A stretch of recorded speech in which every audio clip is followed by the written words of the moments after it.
Comment déterminer le flux de trésorerie? Qu'est-ce que c'est que le flux de trésorerie?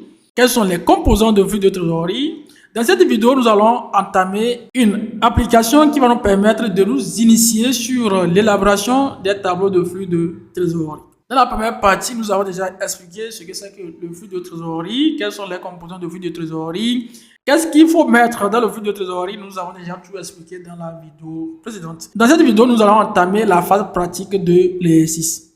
Notre équipe de professionnels vous libère du stress lié à la gestion de vos finances. De la tenue de livre à la déclaration d'impôts, nous nous occupons de tout, fini les doutes sur les codes fiscaux. Grâce à une gestion financière précise, ponctuelle et conforme, vous pouvez piloter votre entreprise dans la bonne direction. Alors, laissez nos experts gérer vos besoins en comptabilité et fiscalité. Alors, une fois encore, soyez les bienvenus sur la chaîne YouTube du Centre d'application mobile. Maintenant, nous allons entamer la correction de notre exercice.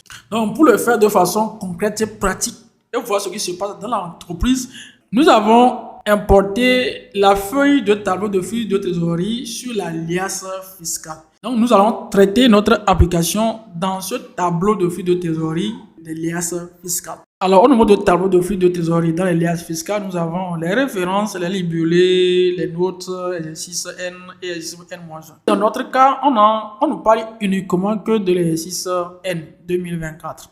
Donc, nous ne pouvons pas faire 2023 parce que nous n'avons pas les informations suffisantes pour le faire. Donc, du coup, la partie N-1, on va laisser et nous allons entamer uniquement que la partie N.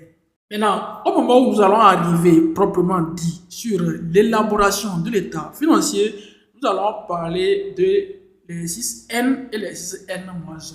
Là, nous allons importer une balance d'une grande entreprise et nous allons expliquer fond en comble comment on élabore les états financiers, surtout la partie de tableau de flux de trésorerie.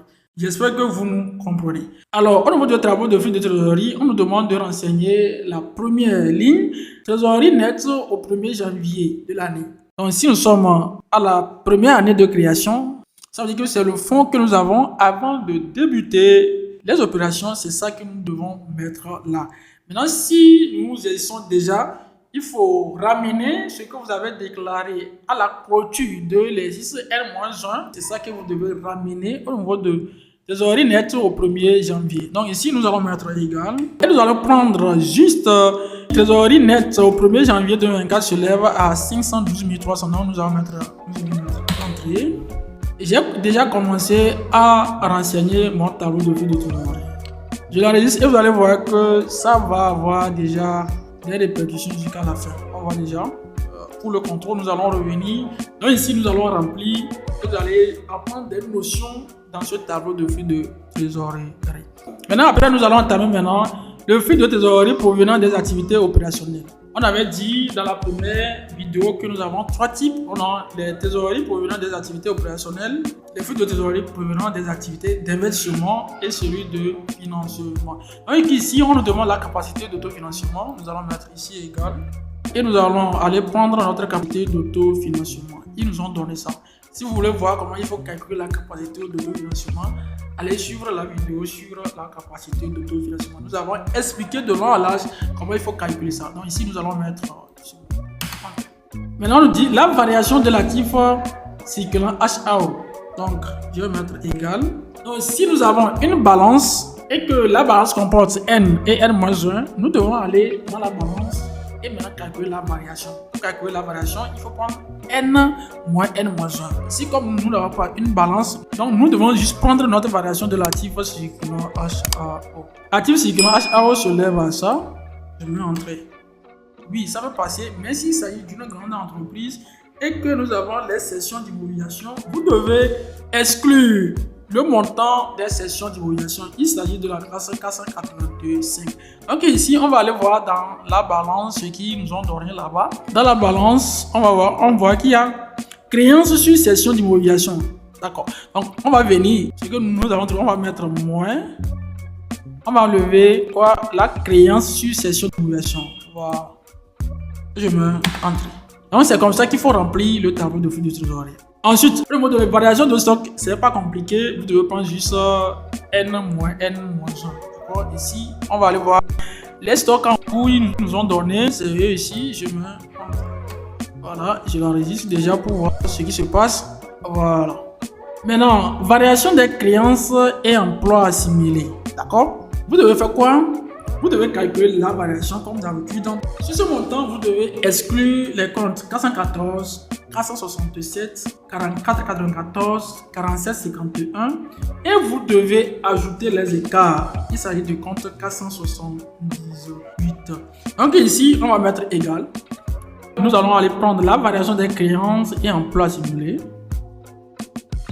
Variation créances et emplois assimilés. Les voici. Je mets entrée. Donc, on va aller soustraire au niveau de notre balance. Ils ont dit on va soustraire le montant création sur cession d'immobilisation courante. On va l'enlever. Nous avons dit il faut soustraire les comptes 414, 467, 44, 94, 47, 51 et ensuite ajouter les écarts. Il s'agit de 478. Donc on va enlever ça. On va encore enlever apporter récent du sur capital appelé. Donc on va l'enlever maintenant plus les écarts de conversion actifs. Et voilà, nous allons mettre en. Voilà, c'est comme ça se passe les chers comptables. On continue. Ensuite, la variation du passif circulant aussi, vous devez calculer la variation comme nous avons dit en prenant le N-1. Maintenant, sur ce montant, vous devez exclure les comptes 404, les comptes 48.1 et le compte 47.72. Donc ici, nous allons être égal. Variation de passif circulant, c'est lui là. Je mets entrée. Et sur ce montant, nous allons enlever moins. On va enlever notre fournisseur. D'accord? On a dit les comptes 404,48. Donc on va enlever ce montant. Je vais l'enregistrer. Et j'ai déjà déterminé le flux de trésorerie provenant des activités opérationnelles. D'accord? Maintenant, après ça, on va maintenant entamer la trésorerie provenant des activités d'investissement. On va procéder selon notre exercice. On va mettre égal et on va aller prendre les éléments. Décaissements liés aux acquisitions d'immobilisation incorporelle. Décaissements liés aux acquisitions incorporelles. Voici. Je mets en. Après, égal. Ici. Décaissements liés aux acquisitions d'immobilisation corporelle. Donc, décaissements liés aux acquisitions corporelles. Ensuite, égal. Décaissements liés aux acquisitions d'immobilisation financière. Décaissements liés aux acquisitions d'immobilisation financière. Le voici, je vais entrer. Ensuite, encaissement lié aux cessions d'immobilisation incorporelle et corporelle. Encaissement lié aux cessions d'immobilisation incorporelle et corporelle. Ensuite, nous avons encaissement lié aux cessions d'immobilisation financière. Encaissement lié aux cessions d'immobilisation financière. Voici, je mets entrée. Et voilà, je viens de terminer la partie de flux de trésorerie provenant des opérations d'investissement. Alors, nous allons poursuivre. On va entamer maintenant le flux de trésorerie provenant du financement par capitaux propres. D'accord? Il s'agit des financements. Là-bas, nous avons les rubriques telles que augmentation de capital par apport nouveau, subvention d'investissement, prélèvement sur capital, distribution et dividende.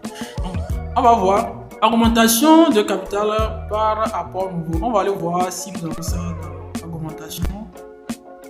Nous n'avons pas ça.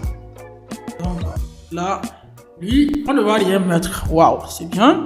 Les subventions d'investissement. Nous avons ça, nous avons vu ça. Les subventions d'investissement. Nous avons vu les subventions d'investissement. Voilà. Tu mets. Après, les prélèvements sur capital. On n'a pas ça. Maintenant, les distributions de dividendes. Les dividendes, nous allons parler de ça. On va voir si on a mis ça dans leur chose. Distribution de dividendes, c'est ça ici. Entrée. Voilà. Les emprunts. On va aller. Les emprunts. Voici. Entrée. Maintenant, ensuite, autre dette financière. Est-ce qu'ils ont ça? Autre financière. Autre dette financière. Inox, autre dette financière, c'est bon.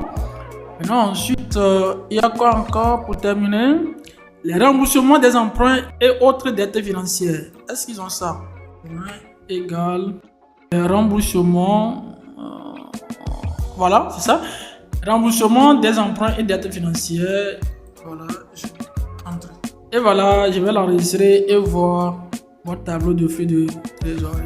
Et voilà, nous sommes arrivés à la fin de l'exercice de cette vidéo. Donc voici déjà comment il faut remplir le tableau de flux de trésorerie selon les liasses fiscales que Supporta a révisé dans les états financiers. Donc, vous qui m'écrivez, le formateur, nous voulons que vous allez commencer l'élaboration des états financiers. Déjà, c'est une initiation, d'accord? Nous allons arriver là. Ne vous pressez pas, on va arriver là. Donc, vous devez déjà apprendre qu'au niveau du tableau de flux de trésorerie, on renseigne uniquement que les opérations qui ont fait l'objet d'encaissement ou décaissement dans l'entreprise. Et aussi, le tableau de flux de trésorerie permet aux bailleurs ou aux banquiers de voir la capacité de l'entreprise à pouvoir solder ses dettes à un délai raisonnable. Donc voici ce que nous pouvons dire par rapport au tableau de flux de trésorerie. Alors si vous n'êtes pas abonné, abonnez-vous et surtout partagez la vidéo afin d'aider les étudiants et comptables afin qu'ils bénéficient de nos formations gratuites que nous partageons sur la chaîne YouTube du Centre d'application mobile. Sur ce, nous vous disons merci et à plus.